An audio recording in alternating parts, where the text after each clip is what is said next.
Salam sejahtera, salam semangat, salam guru penggerak. Bapak Ibu guru hebat di seluruh Nusantara, izinkanlah saya untuk memaparkan pemikiran filosofis Ki Hajar Dewantara di tempat saya bertugas. Saya Mekaryuni Astri Purba adalah seorang calon guru penggerak dari Kabupaten Labuhan Batu, Sumatera Utara. Fasilitator saya adalah Bapak Dedi Frianto dan pendamping praktik saya adalah Ibu Yunike Sinukaban. Apakah itu pendidikan? Pendidikan menurut Ki Hajar Dewantara adalah proses menuntun segala kekuatan kodrat yang dimiliki anak agar ia mampu mencapai keselamatan dan kebahagiaan yang setinggi-tingginya sebagai seorang manusia maupun sebagai seorang masyarakat. Pendidikan mencakup dua kegiatan, mendidik dan mengajar. Sedangkan kekuatan kodrat yang dimiliki anak terdiri atas dua, yaitu kodrat alam dan kodrat zaman. Kodrat alam berkaitan dengan sifat yang memang dibawa anak sejak lahir dan lingkungan di mana anak hidup dan berkembang. Sedangkan kodrat zaman berkaitan dengan masa atau era di mana anak hidup. Guru dan pendidik merupakan penuntun tumbuh kembang kekuatan kodrat yang ada pada anak, agar anak dapat memperbaiki lakunya, bukan dasarnya.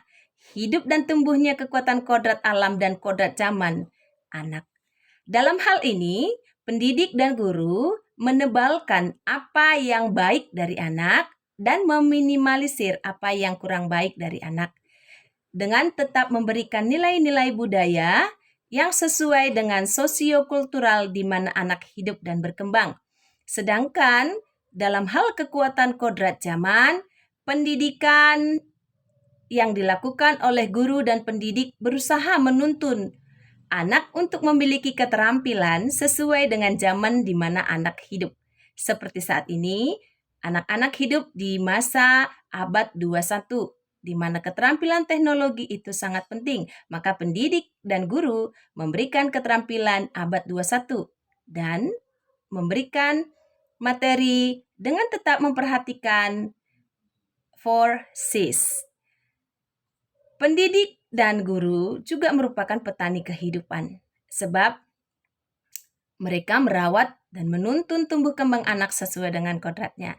Seperti halnya seorang petani jagung hanya dapat membantu tumbuh kembang tanaman jagung dengan cara memberi pupuk, mengairi, menyiangi. Tetapi seorang petani tidak bisa mengubah kodrat jagung menjadi padi. Demikian halnya seorang guru maupun pendidik tidak dapat mengubah kodrat anak. Menurut Ki Hajar Dewantara, pendidik itu menjadi teladan ketika di depan. Oleh karena itu, sebagai seorang pendidik, selayaknya lah apa yang dilakukan pendidik itu patut dicontoh oleh anak-anak didiknya. Ketika berada di tengah atau bersama dengan murid, seorang pendidik membangun komunikasi yang baik dan memfasilitasi adanya kegiatan belajar. Yang ketiga adalah sebagai orang yang berada di belakang anak, seorang pendidik maupun guru berusaha untuk memberikan dorongan atau motivasi agar anak didik tetap mau bertumbuh dan berkembang serta belajar sesuai dengan zaman di mana dia hidup. Merdeka belajar adalah hal yang didengungkan oleh Bapak Menteri Pendidikan. Merdeka belajar berarti anak-anak merdeka atas diri mereka sendiri. Tetapi hal ini jangan disalahartikan. Merdeka dalam artian bahwa minat dan bakat anak itu merdeka untuk berkembang seluas mungkin. Merdeka belajar bertujuan untuk memerdekakan guru dan siswa dalam mencapai tujuan belajar dengan suasana yang bahagia, baik bagi murid maupun guru. Dalam Merdeka Belajar, siswa tidak merasa terintimidasi, tidak merasa tertekan untuk melakukan kegiatan belajar. Sehingga ketika kegiatan itu dilakukan dengan suasana menyenangkan, maka hasilnya pun pasti lebih baik daripada ketika anak dipaksa untuk belajar. Tantangan dan solusi penerapan pemikiran Ki Hajar Dewantara sesuai dengan konteks kelas dan sekolah di mana saya bekerja.